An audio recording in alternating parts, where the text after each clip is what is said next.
doing what they want without consequence. You know, when you look at the dynamics in the region, the metaphor, or is it the idiom, have your cake and eat it, occupies a very interesting position. The United States of America and Israel have always taken the position that they can literally have their cake and that they can eat it.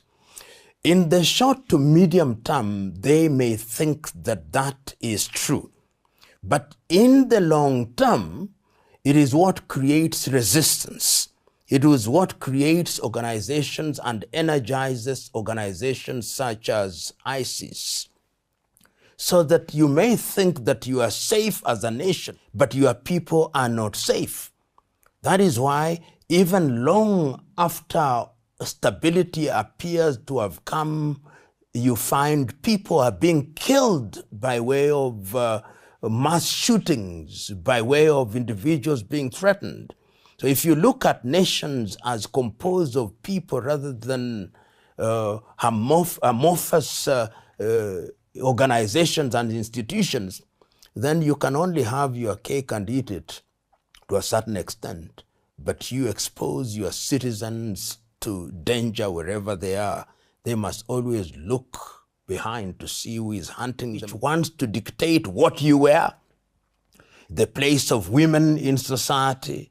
And that is how in the year 2022, when the young lady Masa Amisi dies in prison, that was when we saw people coming out into the streets of Tehran and other places. And there is a sense in which this is a continuation of what started in the year 2022. The people had conquered fear, but right now the situation is exacerbated because of the sanctions. The Iranians cannot sell their oil freely. The Iranians cannot access the markets freely. They cannot borrow, and their currency has been devalued in a manner that has never been seen in many parts of the world. And that has made the people begin to rise up. And they are rising up on a number of issues.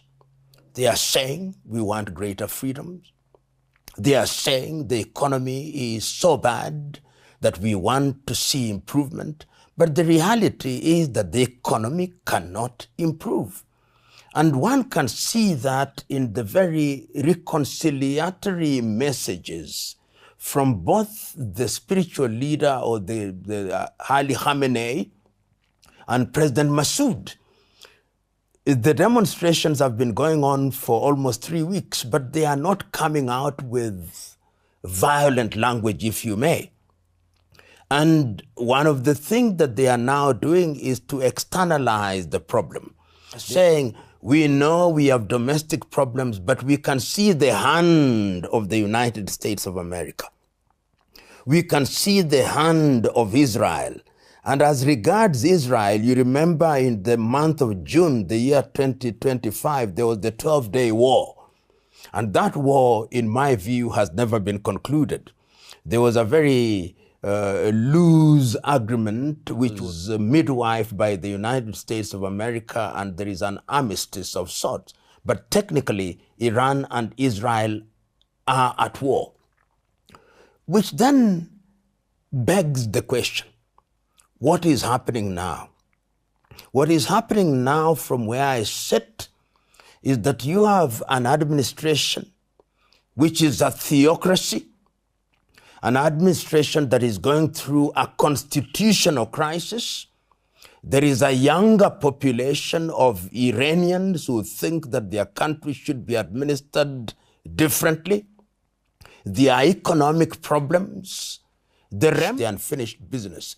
And from where I sit, that unfinished business started in 1979 with the humiliation of the United States of America, and it must be concluded. Iran, the Ayatollahs must be humiliated. American administration, the presidents notwithstanding, has a long memory. And they remember 1979. You know, there is the assumption, particularly from Washington, that if you remove the Ayatollahs, then you will simply impose a regime that will pander to the whims and diktats of the United States of America. But I think that is not going to be that easy. The Ayatollahs also have a very critical support base, and the Iranians, and they are not going to allow themselves without putting up a fight if the Americans think that they can control their affairs politically and economically.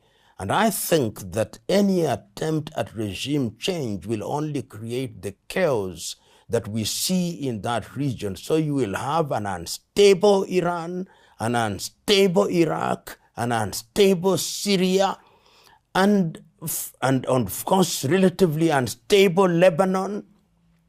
Perhaps there are those within the United States of America that love it that way, because instability is also a multi-million-dollar industry. I think the Israelis would love an unstable Iran in the same way that you have an unstable Syria, an unstable Lebanon, an unstable Iraq, which you can bomb at whim without consequence.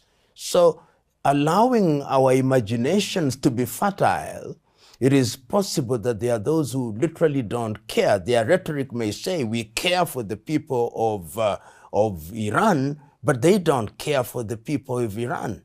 They love an unstable Iran, which is then susceptible to manipulation and which can be bombed at any time without any serious response. Sometimes there is no logic in realpolitik. You know, when one looks at Iran and the rhetoric of Iran, you know, Iran is one of the few countries which believes that the Israeli, what they call the Zionist regime, must be swept off the surface of this earth. There is not a single country that uses that kind of rhetoric as regards the state of Israel.